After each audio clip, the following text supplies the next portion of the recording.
Hi, welcome back to Kinesis PT and Performance.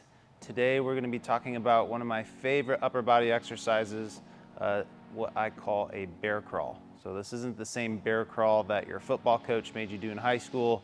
It's a little different rendition of it, but it's a great way to utilize shoulder stability with core strengthening in a more dynamic pattern.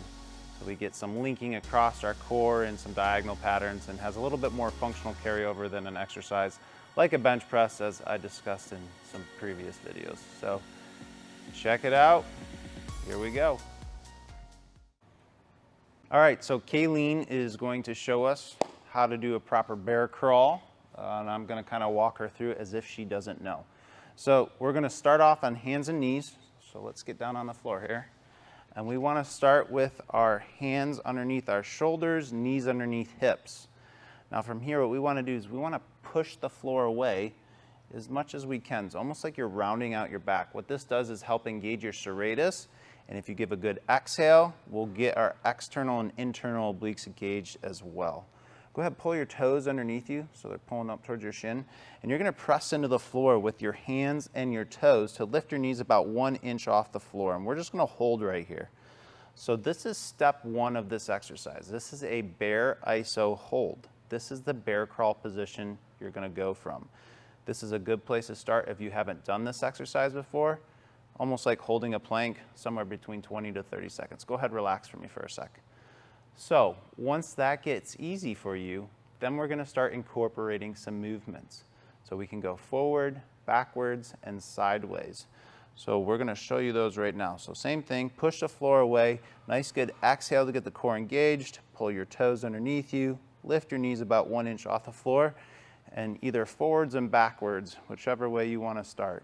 Now when she's going, she's trying to keep her pelvis and lower back as level as possible, almost as if somebody put a cup of water on her back. Go ahead, come backwards for us. Same thing when she's going back, as level and still and stable as possible.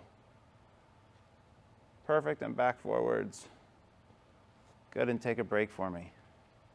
So if you notice, her pelvis isn't dropping from side to side, her shoulder's not dipping, we shouldn't see her shoulder blades getting pushed back off of her rib cage.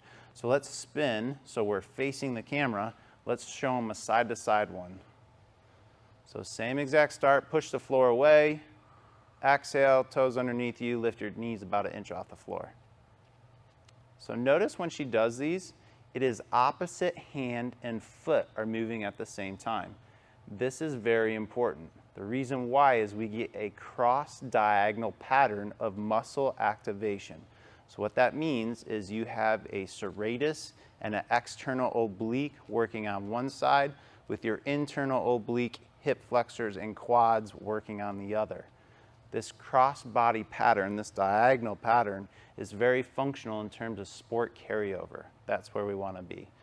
Now, let's say you have maxed this out. This has gotten easy for you. You can do about 20 yards of this without a problem.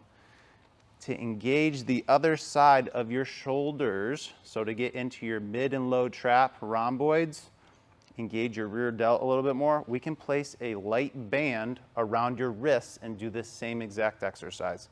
Let's just go side to side just to show them one more time for me. So nothing changes. It's the same exact setup.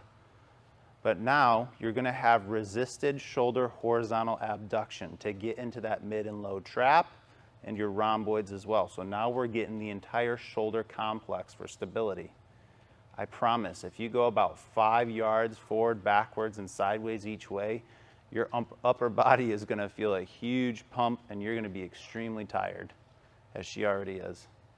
Give it a try. It's something you obviously don't need a lot of equipment for. And it's fantastic in terms of shoulder health and core stability. If you know somebody that could benefit from this exercise, please share it with them.